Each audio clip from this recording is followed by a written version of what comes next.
Boa noite de novo. Nosso tema hoje vai ser regionalização. A gente tem algumas questõezinhas para trabalhar hoje.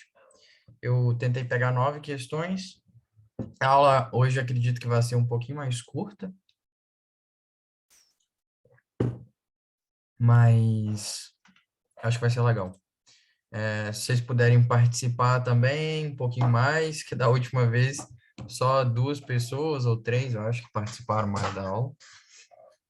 Eu vou pedir a colaboração de vocês também. Eu já coloquei menos questões para a gente poder discutir as alternativas.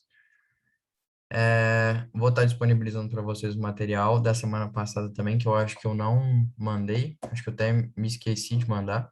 Eu mando tudo de uma vez hoje, ou amanhã no máximo. Então, vamos lá?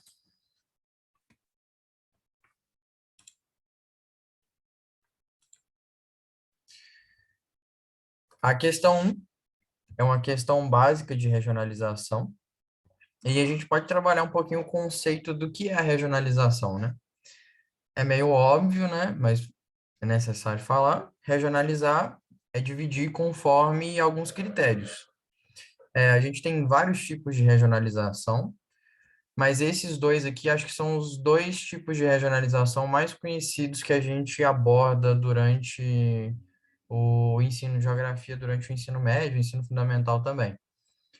Basicamente, esse primeiro modelo é do Pedro Geiser, que é um geógrafo, que ele divide o Brasil em regiões geoeconômicas ou socioeconômicas.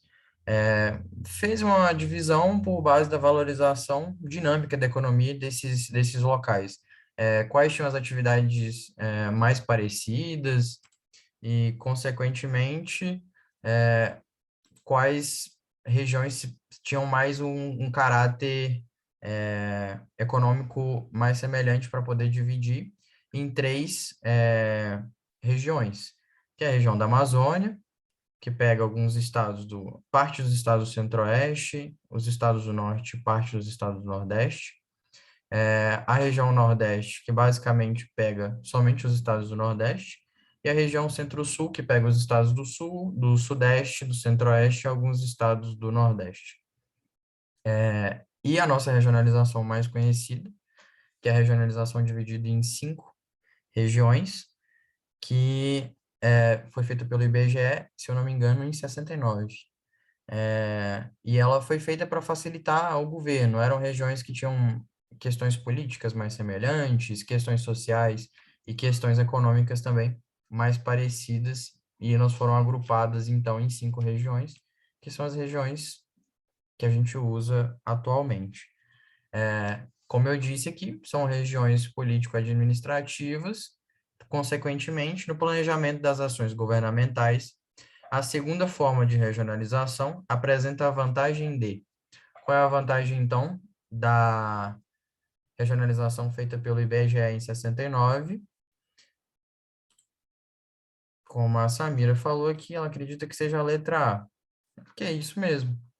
Respeitar a divisão político-administrativa. A gente tem um foco menor na questão da dinâmica econômica, como foi feita aqui na nossa primeira regionalização, e a gente foca numa questão política maior. Então, viu a nossa regionalização atual do IBGE, vamos lembrar que é uma regionalização político-administrativa.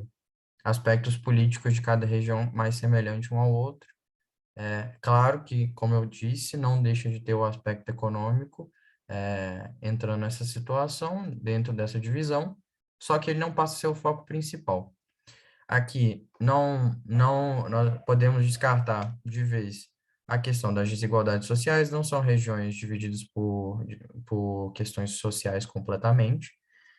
Identidade cultural também não temos tantos aspectos culturais parecidos, a gente tem até, assim, discrepância entre alguns estados na mesma região em questões culturais.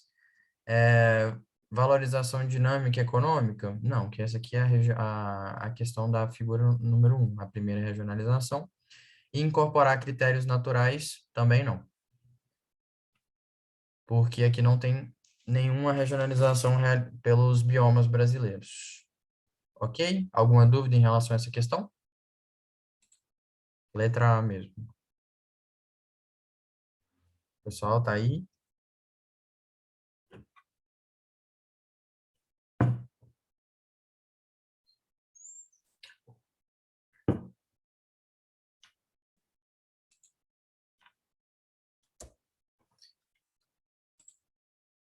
Bora para a questão 2, então?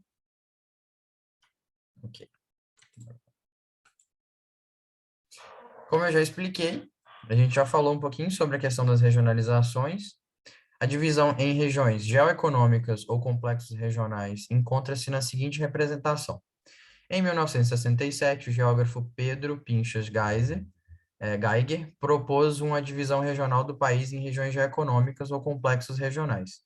Essa divisão baseia-se no processo histórico de formação do território brasileiro, levando em conta especialmente os efeitos da industrialização.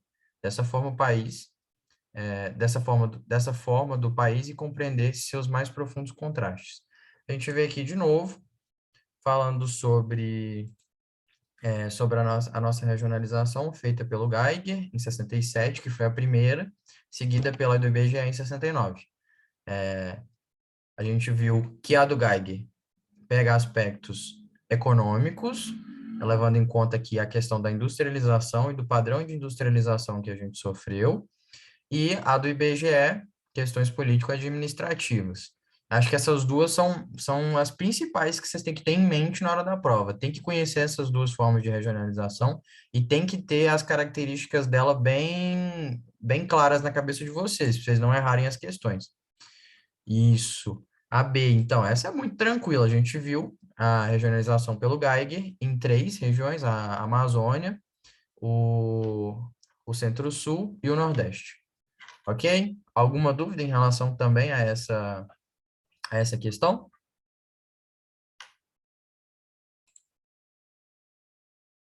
Não, tranquilo. Ótimo. Então, vamos passar para a questão número 3. Então, relacionando as informações do mapa com o processo de ocupação brasileiro, as áreas de maior precariedade estão associadas aqui.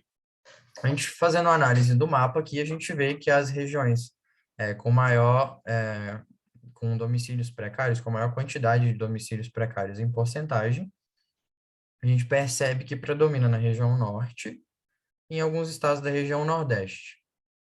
A gente vê que alguns estados ainda da região centro-oeste e da região nordeste também pegam alguns aspectos ainda com uma quantidade significativa de domicílios precários, mas a gente percebe que a maior parte a menor parte, na verdade, dos domicílios precários se encontra na região litorânea do país. Por quê? A gente sabe que a gente teve um processo de industrialização e de urbanização bem focado na região litorânea.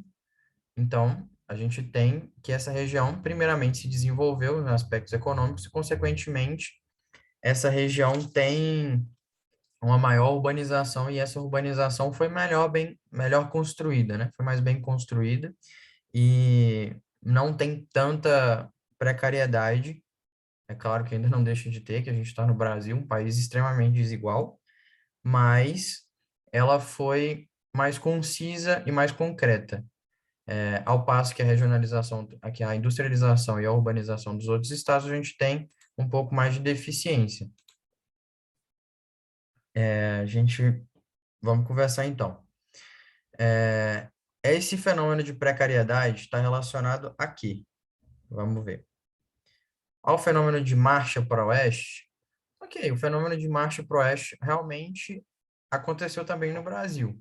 A gente teve uma ocupação litorânea e ela foi se estendendo para a região do oeste, interiorizando, né? Mas a gente não pode dizer que essa precariedade está relacionada diretamente somente a isso, né? Se a marcha pro oeste tivesse sido uma marcha com bom desenvolvimento, com bom investimento e com uma modernização bem construída, a gente não teria essa precarização dos domicílios nessas regiões. A divergência de poderes políticos locais, Nem tanto, né? Porque a gente sabe que aqui não é um fato que está sendo tão relacionado no texto, não é o foco. Ao processo de ocupação imigratória tardia, a gente recebeu os imigrantes, e os imigrantes geralmente chegam. Vocês sabem que os imigrantes chegaram principalmente na região sudeste e na região sul, com foco principalmente no café, no açúcar, e depois eles foram se interiorizando. Então, a gente não percebe que essa questão das moradias tardias, das moradias precárias, tem alguma coisa a ver relacionada com os imigrantes, que os imigrantes não ocuparam, em grande parte, a região norte. A presença de espaços de baixo potencial produtivo, de forma alguma, né, gente? A gente não, as terras da Amazônia têm baixo potencial produtivo, são as terras mais ricas, basicamente, que a gente tem no país. A região centro-oeste também tem terras extremamente produtivas, a região nordeste também, principalmente essa região do meio norte. Então, não tem muito a ver também. Logo, a gente chega na questão é os baixos investimentos públicos em equipamentos urbanos. Ok, essa parece mais concisa com o que a gente está conversando. A gente teve a interiorização, a gente sofreu um processo de urbanização para o interior do país, só que esse processo não foi bem construído, não foi bem investido. Então, a gente teve, consequentemente, a precarização dessa ocupação. Está claro para vocês? Alguma dúvida em relação a isso?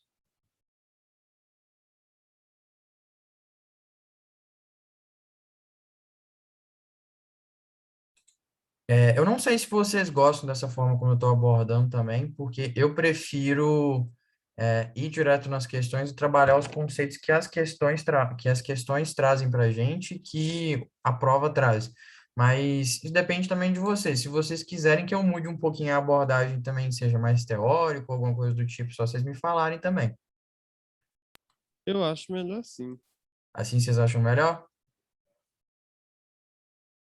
Ok. Para mim também, eu acho bem melhor para mim, pelo menos no meu processo para fazer a prova, eu preferi estudar dessa forma, até porque a gente pega o conteúdo que tá mais em alta na prova, que é o que realmente importa, infelizmente. Porque é muito conteúdo, é muita matéria, é impossível que a gente decore e que a gente saiba tudo para poder ir para a prova. Então a gente tem que ir com a cabeça focada e com o conhecimento prévio do que é mais importante e do que é necessário para a gente usar. Vamos lá, então, para a questão 4. 15 minutinhos. Analisando os desdobramentos da atividade canavieira sobre o meio físico, o autor salienta um paradoxo caracterizado pelo. Então, a gente vai observar o paradoxo que o autor coloca aqui no texto. Não sei se está atrapalhando vocês verem aqui, mas é focado na região Nordeste. Sabe-se que a mata do Nordeste, antes da monocultura da cana, um arvoredo de tanto e tamanho e tão vasto e de tantas plumagens que não podia homem dar conta. O canavial desvirginou todo esse mato grosso, de modo mais cru, pela queimada. A fogo é que foram se abrindo no mato virgem os claros por onde se estendeu o canavial civilizador, mas ao mesmo tempo devastador. Então, a gente tem aqui uma abordagem em relação à devastação ambiental, que o Nordeste sofreu por conta da atividade canavieira. A gente, então, trocou a mata nativa por cana de açúcar. A gente trocou esses tipos, não que deixem de ser, que a cana deixe de ser agricultura, que deixe de ser planta, mas a gente teve uma troca e destruição do bioma nativo. E isso gerou perdas, tanto para a questão do bioma local, né? A gente teve uma destruição do bioma do Nordeste, a gente tinha muita parte ainda de Mata Atlântica nessa região, e a gente acabou sofrendo uma transformação geográfica gigantesca por conta desse processo. Então, analisando os desdobramentos da atividade canavieira sobre o meio físico, o autor salienta o paradoxo. Vamos lá, vocês ficaram com dúvida nessa questão? Ela é uma questão um pouquinho mais difícil. Vou tentar fazer, então, uma análise mais devagarzinho sobre as alternativas. Então, a demanda de trabalho que favorecia a escravidão é o paradoxo? O texto, em lugar nenhum, cita a escravidão aqui, não é o foco do texto. O paradoxo não é um paradoxo das formas de trabalho durante a exploração, que ocorreu, claro. Porém, não é o que o texto entra em foco. Modelo civilizatório que acarretou em danos ambientais.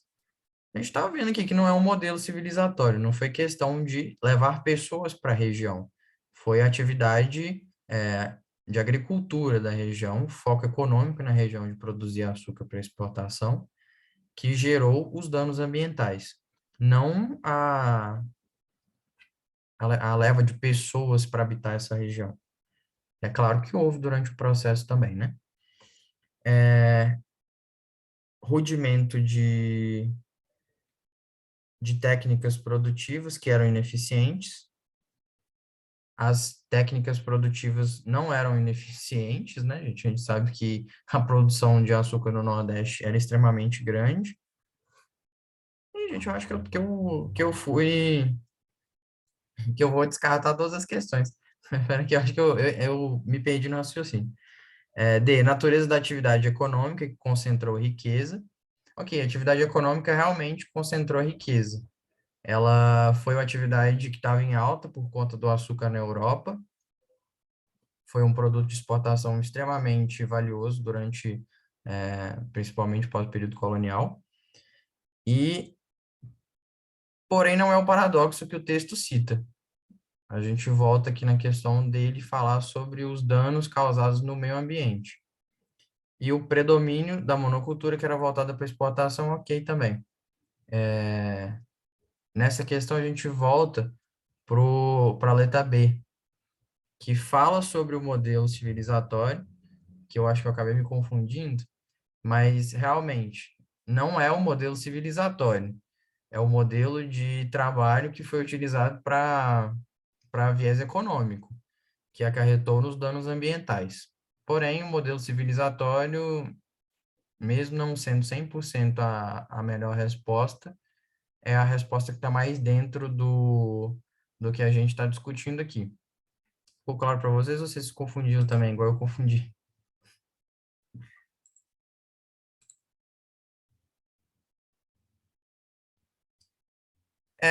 É, porque as pessoas que foram para o Nordeste, principalmente as pessoas que foram para as regiões do interior do Nordeste para fazer a plantação de cana, elas foram por conta do trabalho. Então, assim, a urbanização foi secundária, porém, mesmo assim, não é o foco no modelo civilizatório, mas no modelo econômico que acarretou nos danos ambientais.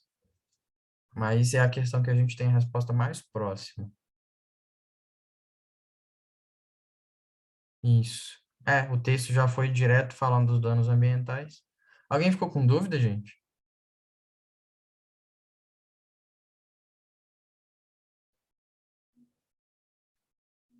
Vocês entenderam o que eu quis dizer com a questão do modelo civilizatório?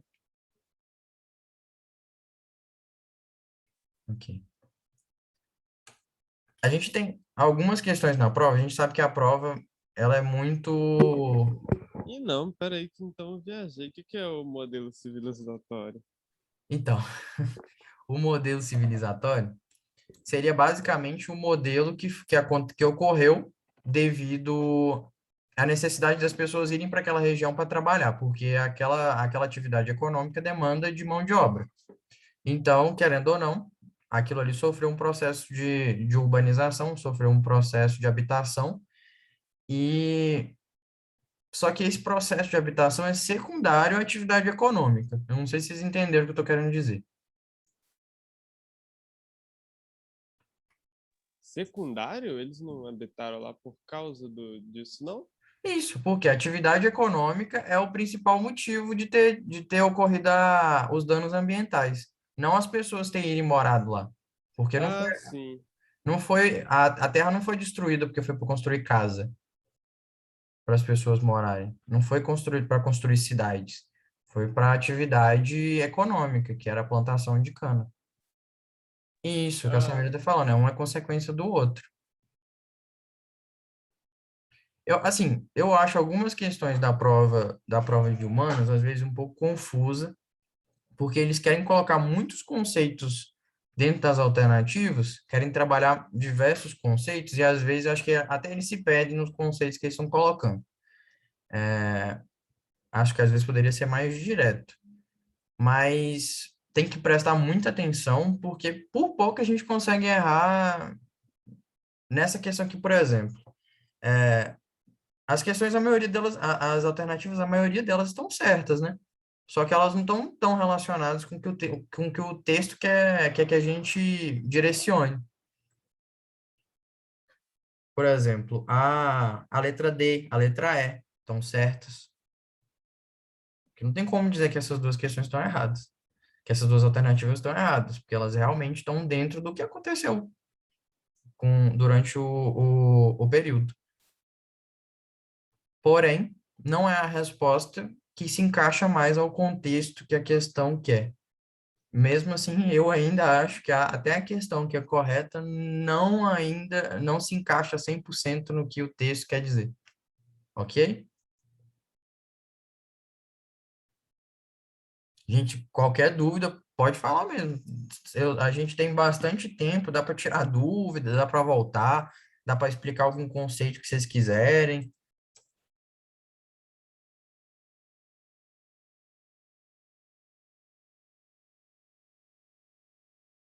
Podemos passar, então, para a questão 5.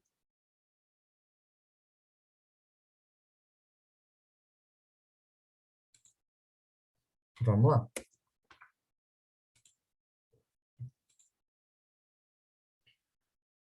Então, questão 5 é basicamente uma questão de análise do mapa. A gente tem que prestar atenção no que o mapa está nos entregando e o que a questão quer que a gente faça.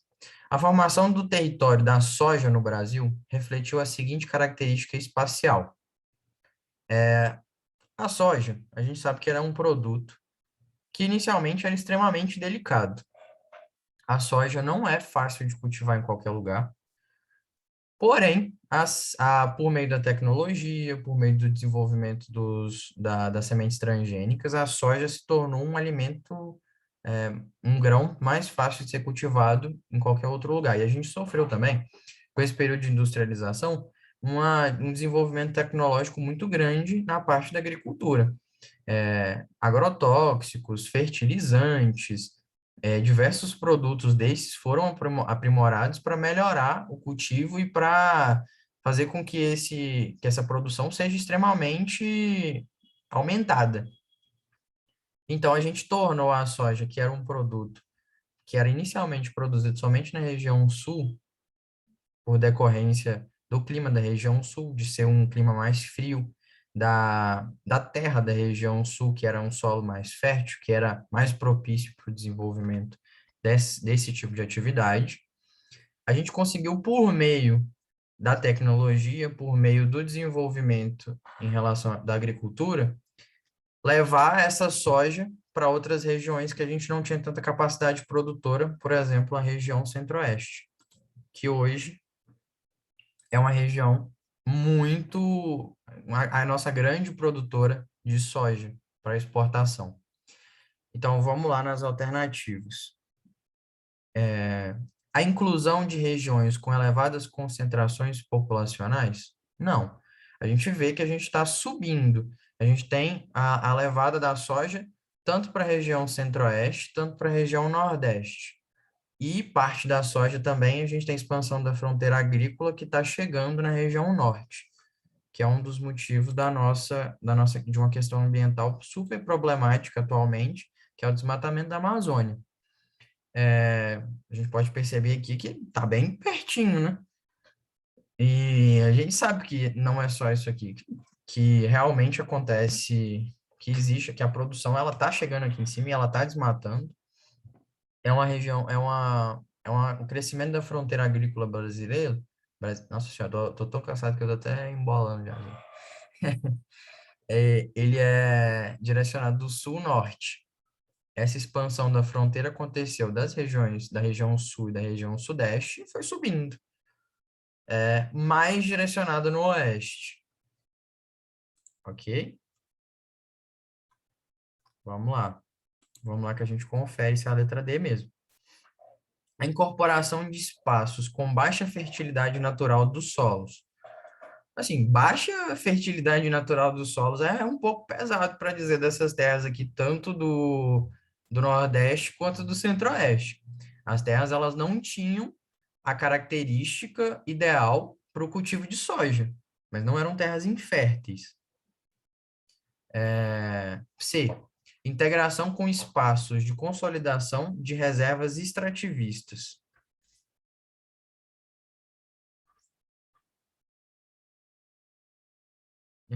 Necessidade de incorporação de reservas extrativistas. Ih, gente, eu tô 100% perdido hoje.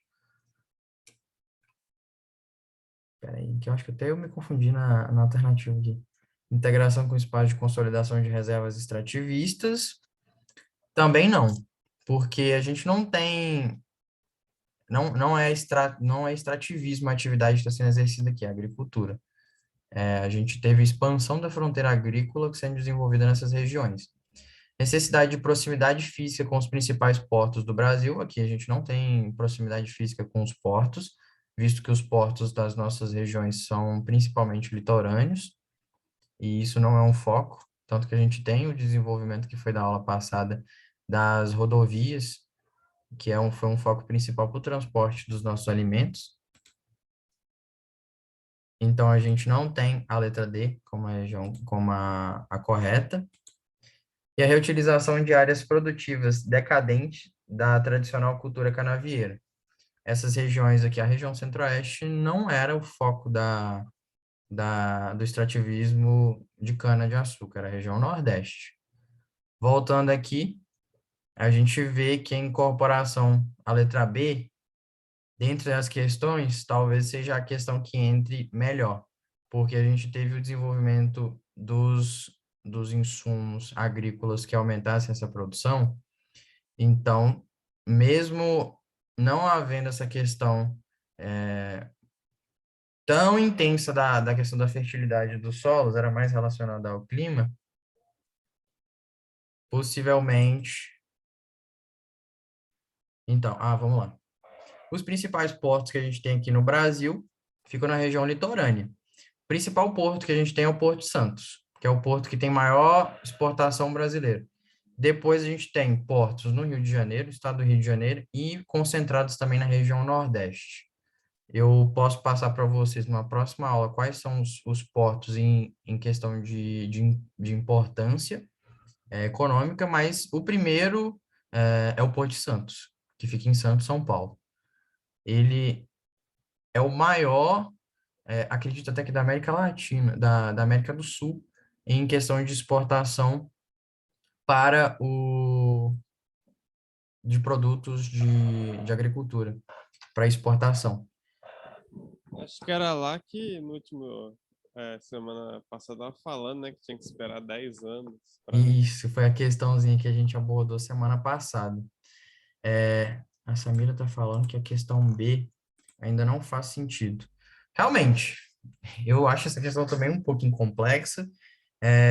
Falar que essas regiões têm baixa fertilidade para a produção é um pouco extremo, porém, eu acho que a questão tenta abordar mais na questão do desenvolvimento tanto da semente transgênica quanto no desenvolvimento de técnicas de agricultura para poder fazer, para melhorar a produção, que é o que eu falei para vocês. A característica da soja é um produto, é uma semente, é um grão, né? Que não se desenvolve em climas quentes. E no centro-oeste e na região nordeste a gente tem um clima mais quente, né? Eu entendo que não, que tem baixa fertilidade, mas não faz sentido porque eu vejo como proximidade aos portos.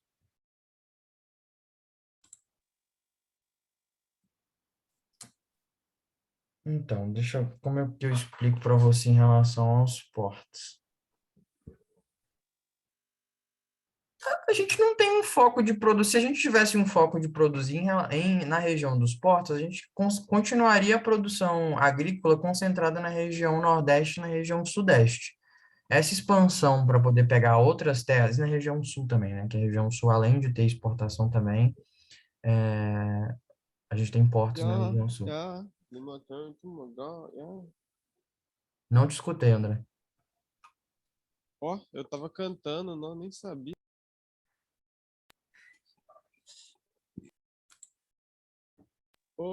Mas o ruim dessa aí é que tem que estar tem que ter o conhecimento, né, se você não tiver, você não tem nem como fazer. Então, o que que eu recomendo a vocês a fazerem?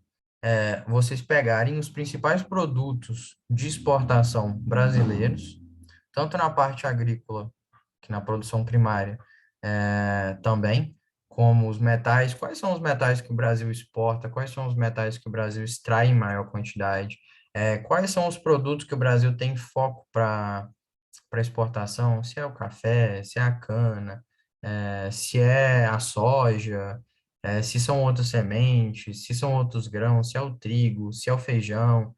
Eu recomendo que vocês estudem essa parte, que é essencial que vocês vão para a prova sabendo qual é a atividade econômica que o Brasil exerce, qual a importância internacional do Brasil nessas atividades. É claro que não precisa ficar lá pesquisando, para qual país que o Brasil vende mais soja.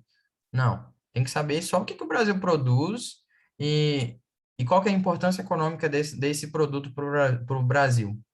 Focar também em olhar quais são as regiões mais produtoras de tais produtos, para onde, como essa região escoa esses produtos, se esses produtos eram a atividade inicial desse local, se esse local foca na agricultura, na pecuária ou no extrativismo mineral ou de madeira, o que seja.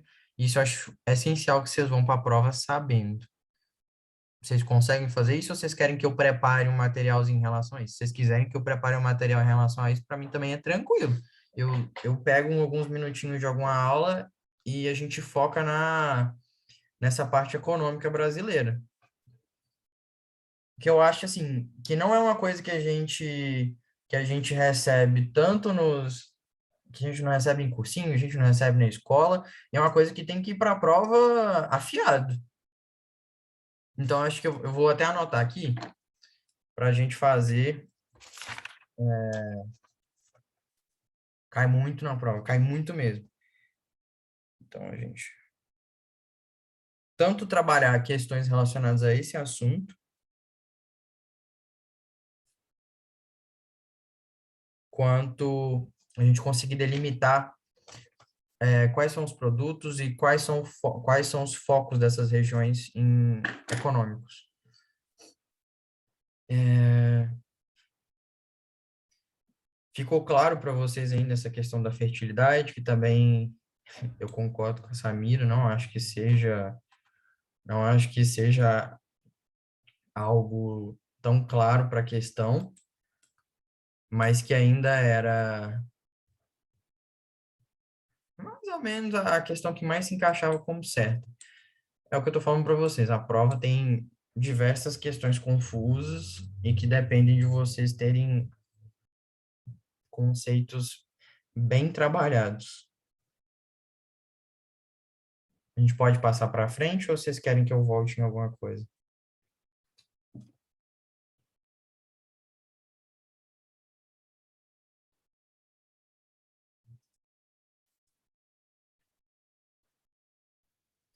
Pode ir? Pode ir, por mim tá tranquilo. Vamos lá. O primeiro eixo geográfico de ocupação das terras amazônicas demonstra um padrão relacionado a gente vai ver então no texto, qual é o padrão que o texto quer de ocupação da Amazônia. A gente vai ver se é num primeiro momento ou se é num segundo momento. A moderna conquista da Amazônia inverteu o eixo geográfico da colonização da região. Desde a época colonial até meados do século XIX, as correntes, as correntes principais de população movimentaram-se no eixo no sentido leste-oeste, estabelecendo sua ocupação linear articulada. Nas últimas décadas, os fluxos migratórios passaram a se verificar no sentido sul-norte, conectando o centro-sul à Amazônia. Eu já falei com vocês o porquê que isso aconteceu, né?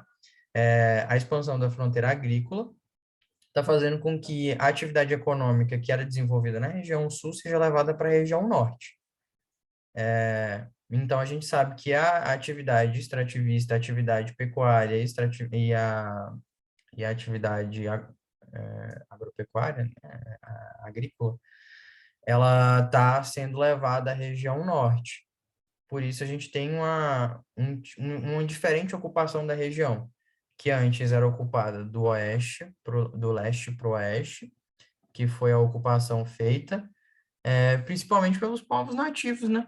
A gente tem uma característica principalmente de povos nativos, de povos que mudavam de região de acordo com a atividade que eles estavam exercendo nessa região e com a disponibilidade de produtos que eles necessitavam nessas regiões, a gente ocupava os rios. É básico das civilizações iniciais a gente ocupar as regiões mais próximas dos rios. São regiões que dão acesso à água, que dão acesso a alimento, que facilitam a plantação, que facilitam o desenvolvimento das principais atividades econômicas que esses povos exercem. E isso a gente teve até de início na exploração da Amazônia. A exploração da Amazônia, até mesmo após a colonização brasileira, ela começou a seguir os rios, os fluxos dos rios, onde era até mais fácil de se explorar, era mais fácil de se guiar pela direção dos rios. Então, a gente vê que o primeiro eixo geográfico de ocupação das terras amazônicas tem um padrão relacionados a quê? A núcleos urbanos em áreas litorâneas? Não, né? A centros agrícolas modernos no interior? Não, isso aqui já seria, se a gente fosse marcar a letra B, seria num segundo eixo geográfico.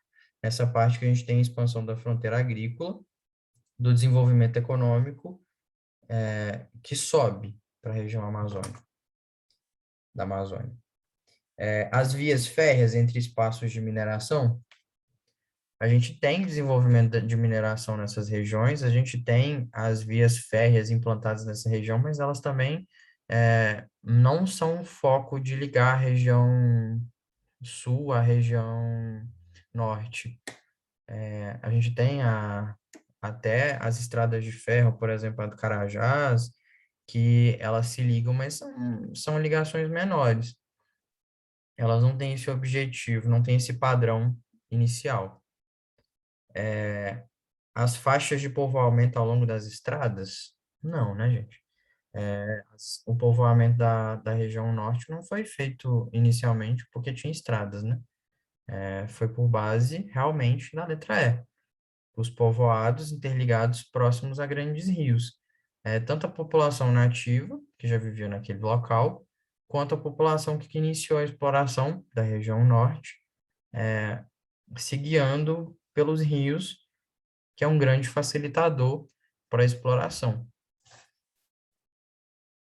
Está claro para vocês a gente entender até esse processo das civilizações antigas, desse padrão da ocupação próxima a grandes rios?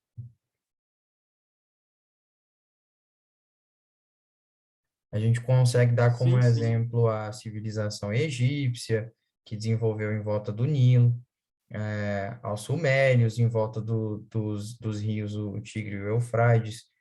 Samira não entendeu bem? Vamos lá. O texto, ele vem aqui e fala com a gente que a moderna conquista da Amazônia inverteu o eixo geográfico de colonização. Então, a gente tinha uma colonização linear e passou a ter uma colonização vertical. Inverteu esse eixo. Isso, então, quer dizer que antes, para esse eixo ter se invertido, deveria ter algo prévio, né? Acontecia esse modelo prévio da ocupação ser levada a sentido leste-oeste, no sentido linear. Então, a gente quer nesse momento, no momento da ocupação leste-oeste da Amazônia. Por que que ela ocorria? Você entendeu, Samir?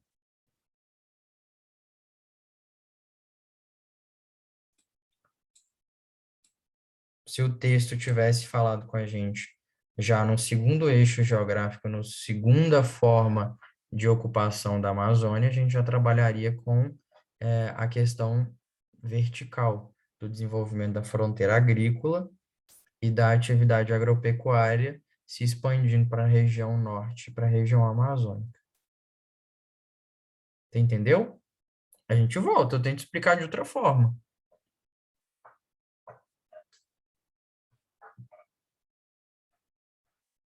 Isso. Aqui, o primeiro eixo geográfico. E o texto fala, deixa bem claro aqui que antes as correntes principais da população movimentaram-se no sentido leste-oeste, estabelecendo uma ocupação linear articulada. Isso, entendi. Mas realmente, a gente consegue se confundir com com essa questão também. Mas é a questão da gente prestar atenção no enunciado primeiro para já ir para o texto guiado pelo que a questão quer da gente. É o primeiro eixo, ok?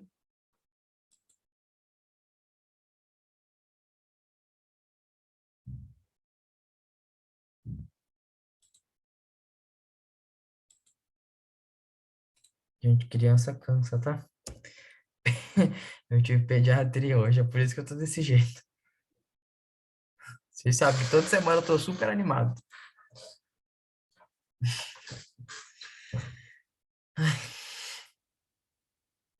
As trajetórias de participação das regiões Sudeste e Nordeste apresentadas no mapa estão respectivamente associadas a...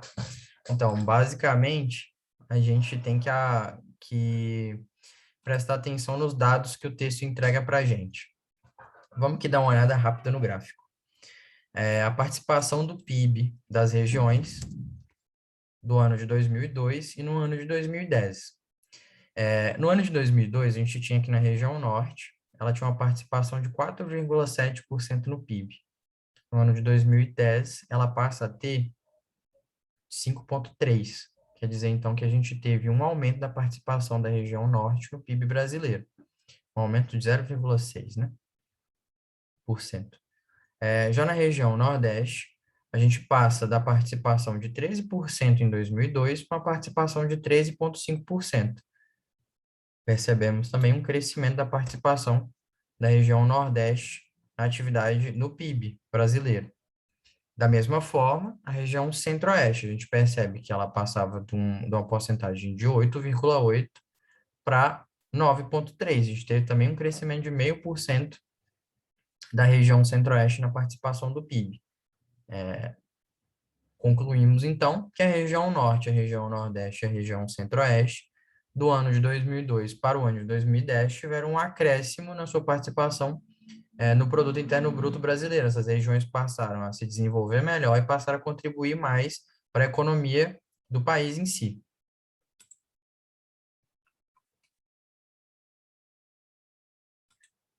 Você marcaria nessa a questão de...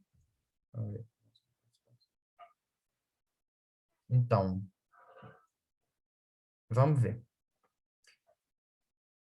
Já a região Sudeste e a região Sul, a gente percebe que a gente tem um decréscimo da participação delas no PIB.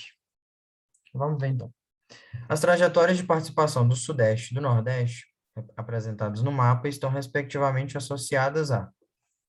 Então, o foco que a gente tem que pegar na questão é o decrescimento da participação do Sudeste e o aumento da participação do Nordeste. Esse crescimento da participação da região Nordeste é causado pela redução da renda média e da flexibilização de leis ambientais? Não, né, gente? A redução da renda média não proporcionaria com que o país começasse a ficar mais igual. Se a gente está tendo um crescimento de regiões que tinham uma participação mais baixa, quer dizer que a gente teve uma melhora na desigualdade social dessas regiões. Então, não tem diminuição da renda média. O encarecimento e a flexibilização de leis ambientais também não ocorreu. A gente não teve um aumento da produção desses locais aqui, pelo contrário. Durante esse período, a gente teve até um aumento da fiscalização em relação às leis ambientais. B, o encarecimento da mão de obra e a política de incentivos fiscais, respectivamente. A gente tem, então, o motivo com o qual a região Sudeste diminuiu e o motivo para que a região Nordeste subiu economicamente. Essa é uma questão que a gente pode pensar. O encarecimento da mão de obra. Se a região Sudeste tem um processo de urbanização maior, logo ela tem um inchaço urbano, a gente vai ter uma maior quantidade de mão de obra nesse local, e essa mão de obra desse local provavelmente vai começar a se qualificar melhor por conta da competição, né? Então, a gente tem um aumento dos custos da mão de obra. Consequentemente, se a gente aumenta a quantidade de pessoas nessa região, na região Sudeste, por exemplo, e essas pessoas estão, de certa forma, competindo pelo trabalho também, que é uma forma de incentivar com que essas pessoas se especializem mais, né? E, consequentemente, encareçam a mão de obra.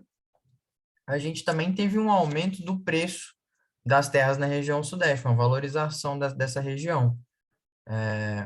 Você tem mais pessoas querendo comprar naquela região, porque aquela região é uma região boa para produzir, consequentemente, aquele local fica mais caro.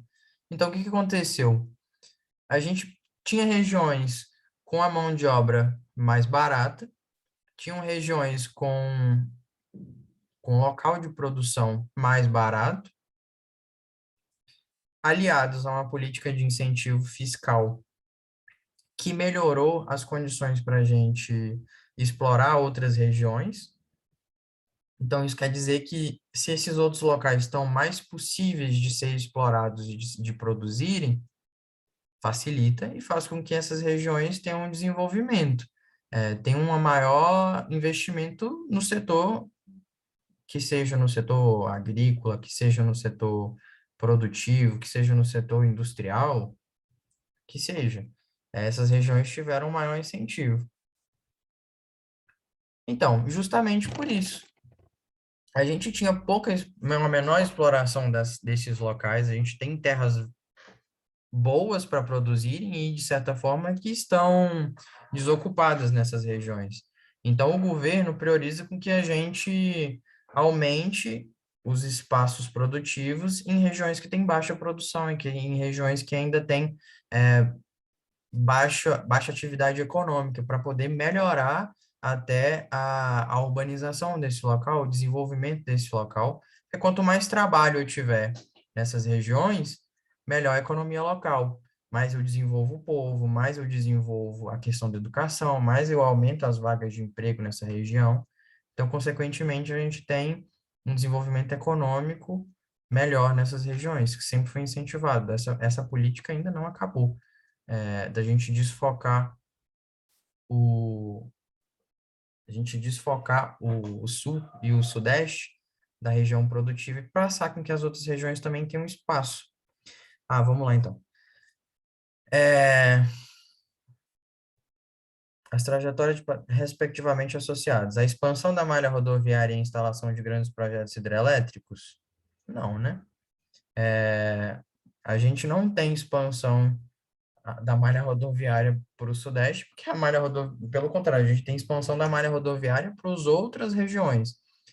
Tem expansão da malha rodoviária para o Centro-Oeste e para o Norte, principalmente. E a instalação de grandes projetos hidrelétricos no Nordeste, foi isso que facilitou?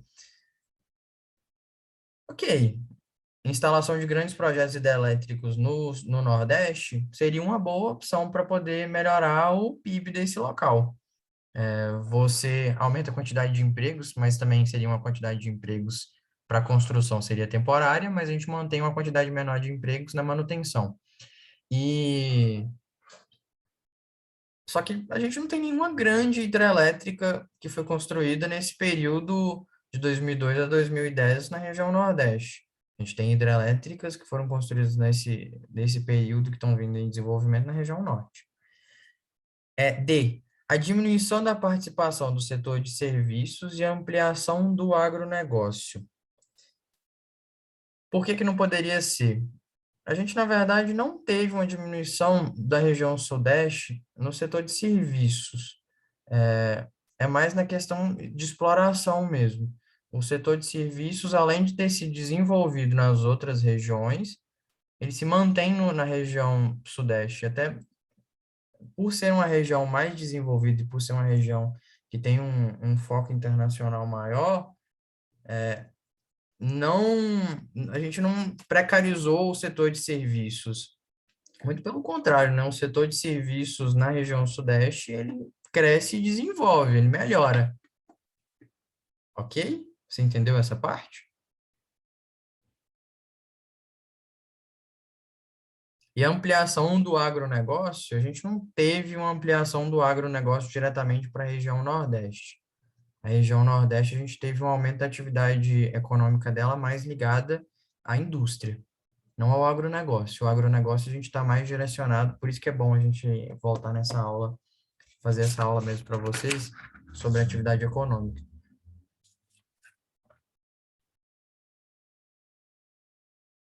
Se houver política de incentivos fiscais, não posso dizer que houve diminuição do setor de serviços.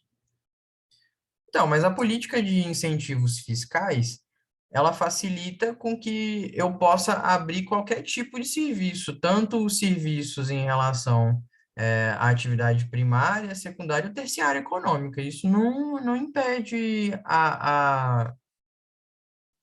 Isso facilita, na verdade, eu entrar em qualquer âmbito que eu queira desenvolver. Então, não atrapalha o setor de serviços. Melhora, né? Na verdade. Se eu tenho diminuição de incentivos fiscais, por exemplo, se eu diminuo a taxa de imposto para a sua empresa funcionar em tal estado, você não vai achar bom para a sua empresa que, por exemplo, a sua empresa é uma empresa que fornece, vamos dizer que você tem uma faculdade, que é um setor de serviços.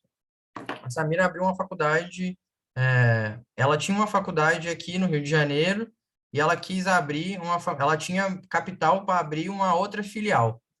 Ela vai abrir no Sudeste, que é uma região que ela já tem área, já tem muita competição e tal. Ou é melhor abrir no Nordeste, que tem pouca concorrência, que tem menos problemas para ela abrir, que ela tem menos competição, que tem menos pessoas que queiram atrapalhar esse investimento dela, ou é melhor para ela abrir no Nordeste, que lá tá, vem para cá, tá muito baixo o imposto para você abrir sua faculdade aqui. Vai ser ótimo. Tá, mas pera. Deixa eu ver se eu entendi. Porque a política de incentivos fiscais, ela aumenta a participação do setor de serviços, certo? Aumenta a participação de todos os setores. Se você diminui os embargos para poder trabalhar em qualquer tipo de serviço, você facilita trabalhar em qualquer coisa. Tá, mas aí no caso, se aumentou a participação de serviço lá no Nordeste, no Sudeste abaixou, não? Não. As leis de incentivo fiscal do Sudeste podem permanecer a mesma. Por exemplo, um estado não altera o outro, por exemplo. Por exemplo, se eu mantenho. Vamos supor que, por exemplo, aqui no, Porque no Rio assim, de. deixa eu só pontuar um negócio. O que eu pensei, por que poderia ser a D? Porque fala assim, diminuição da participação do setor de serviços e ampliação do agronegócio. Aí logo eu pensei assim, se houve ampliação do agronegócio, então eu não vou falar que eu poderia dizer, mas eu penso que se houve a diminuição do PIB no Sudeste, pode ter sido causado pela diminuição da participação do setor de serviços devido à ampliação do agronegócio no Nordeste. Só que eu também não sei se houve ampliação do agronegócio no Nordeste, É o que eu entendeu? estou te falando, não houve tanta, não, o foco do Nordeste não foi a ampliação do setor do agronegócio. O foco do setor do agronegócio foi mais direcionado para a região Centro-Oeste, para a região Norte. É por isso que eu voltei a salientar com vocês sobre conhecer a estrutura econômica do país e o que cada local faz, ou o que cada local tem se desenvolvido, entendeu? Que eu acho que é um pulo grande para poder entender esse tipo de questão. Não, agora eu entendi. E aqui, não quer dizer que o Sudeste está produzindo menos.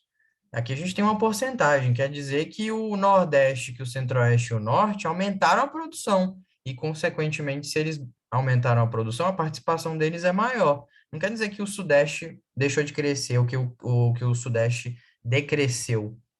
Quer dizer que o Centro-Oeste, o Nordeste e o Norte cresceram muito, porcentagens muito além ao resto e aumentaram sua participação. Não quer dizer que teve uma queda aqui, de forma alguma houve até queda da participação do Sudeste. O Sudeste não deixou de ter uma participação econômica alta e boa, até porque a gente tem aqui basicamente mais da metade do PIB brasileiro concentrado em 4 estados, né? Mas aqui o que faz a gente tirar o foco dessa questão seria mais relacionado à ampliação do agronegócio que não houve no Nordeste, de forma direta, e a participação do setor de serviço que não diminuiu. Ela se manteve, na verdade. Ok?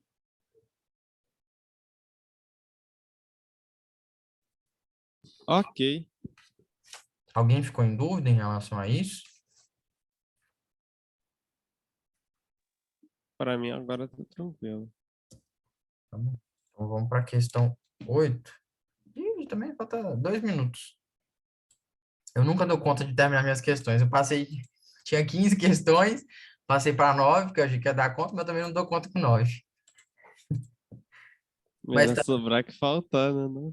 pois é.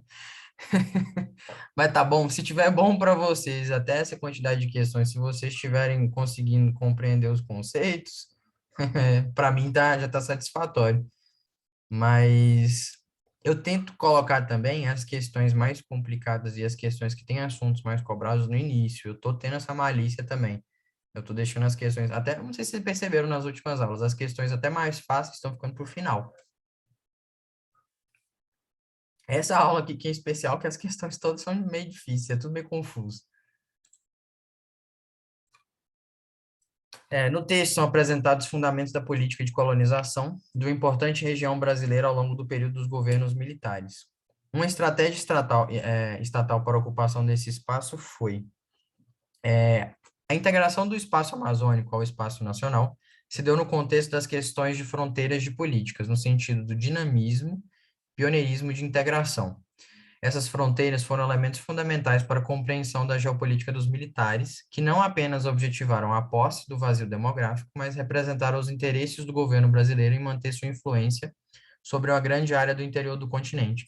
A gente tem que o foco do governo militar era dessa interiorização, principalmente para a região amazônica, porque eles tinham medo, de certa forma, de perder essa região.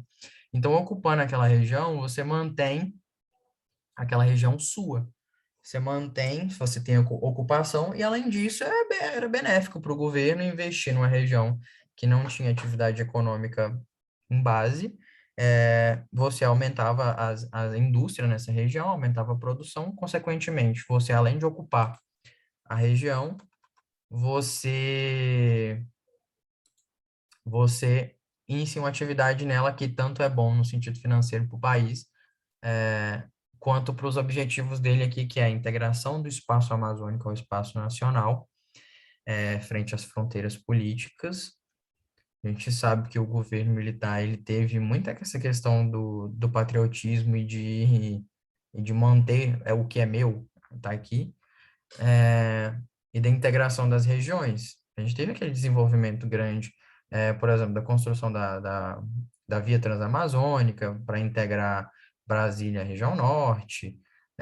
A gente teve a criação própria da Zona Franca de Manaus durante o período do governo militar, que foi feito para um desenvolvimento. Hoje, a Zona Franca de Manaus, para a gente, é uma região muito boa economicamente. A gente tem produção tecnológica na Zona Franca de Manaus. Eu não sei se vocês sabem, a grande parte, a grande maioria, até às vezes, de chips de celular que são produzidos no país, aparelhos telefônicos, essas coisas assim.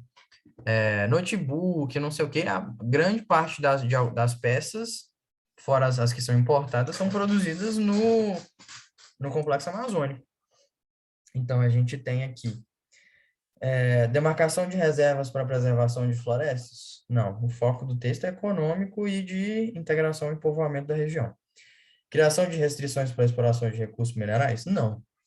Se ele queria desenvolver economicamente, ele pegou o que a região tinha para ser explorado e está explorando mesmo. Adoção de estímulos para a expansão de grupos econômicos privados? Ok, essa já é mais interessante, né? Se você tem estímulos para grupos econômicos, para empresas irem para aquela região, você já aumenta a industrialização naquela região.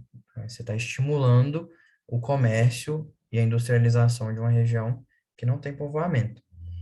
A concessão de incentivos fiscais para a instalação de indústria automobilística, como eu falei para vocês, como é importante conhecer o perfil econômico de cada lugar, a indústria automobilística não é focada aqui na região norte. A gente teve desenvolvimento, eu não sei se vocês até sabem, a questão da Ford, de ter fechado as fábricas no Nordeste, que eram locais que a Ford tinha grande parte da produção automobilística na América Latina, que foi um prejuízo muito grande para a gente que ocorreu durante o governo agora. Era um perfil de outra região, a produção de indústria automobilística, e a construção de uma densa rede de transporte para escoamento da produção agrícola.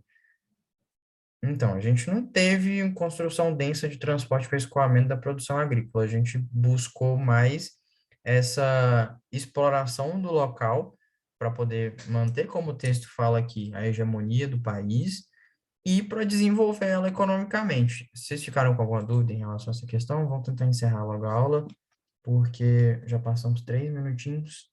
Acredito que vocês também estejam cansados.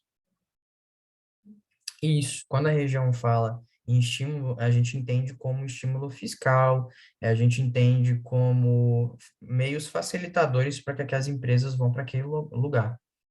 A gente facilita, por exemplo, nesses locais que são pouco explorados, por exemplo, a gente não, são terras que não têm dono, de certa forma. Então, o governo, muitas vezes, é dono daquelas terras. Então, o governo, às vezes, pode facilitar a diminuição do preço do metro quadrado em determinada região, para que as empresas possam comprar terras para poder se desenvolver naquele lugar.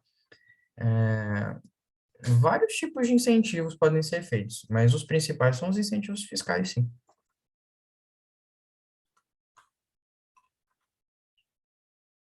Ok, gente? Tranquilo, então.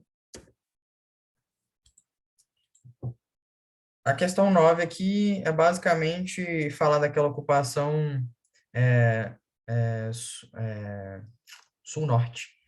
A interpretação do mapa, a gente vê que aqui embaixo a gente tinha a exploração de área plantada, da produção brasileira de soja. É uma região, uma questão, tá vendo como os assuntos repetem?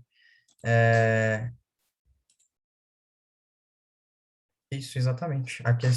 A resposta correta dela é a letra A. A gente tem aqui um foco da região sul da soja, que era a região fria, com a expansão da fronteira agrícola, com o desenvolvimento tanto da tecnologia quanto dos produtos de fertilizantes e agrotóxicos, a gente teve uma expansão para o centro-oeste e para o nordeste. Ok? Acho que deu até para terminar a questão 9, que bateu bastante com o que a gente já tinha falado antes. Então, deixei um mapinha mental para vocês sobre o que estudar desse assunto, das regiões econômicas, estudar o meio técnico científico local, o meio natural e as micro-regiões. Estudem bastante para a prova e eu vou montar a aulinha para vocês das questões econômicas brasileiras para a gente discutir aqui Eu vou tentar deixar ela uma questão, uma aula meio teórica, meio prática com questões. Ok, gente? Eu também acho, eu adoro os mapinhas deles. Eu fico a semana inteira procurando mapa para vocês, porque eu adoro mapa mental. Aí eu fico no Descomplica, no Instagram, procurando mapa para colocar na aula. Porque eu acho que, assim, já que eu não estou dando aula teórica, pelo menos eu consigo direcionar para vocês os principais assuntos que vocês devem pesquisar. Tá ok? Boa noite para vocês, bom descanso para todo mundo. Muito obrigado por assistirem a aula, prestar atenção.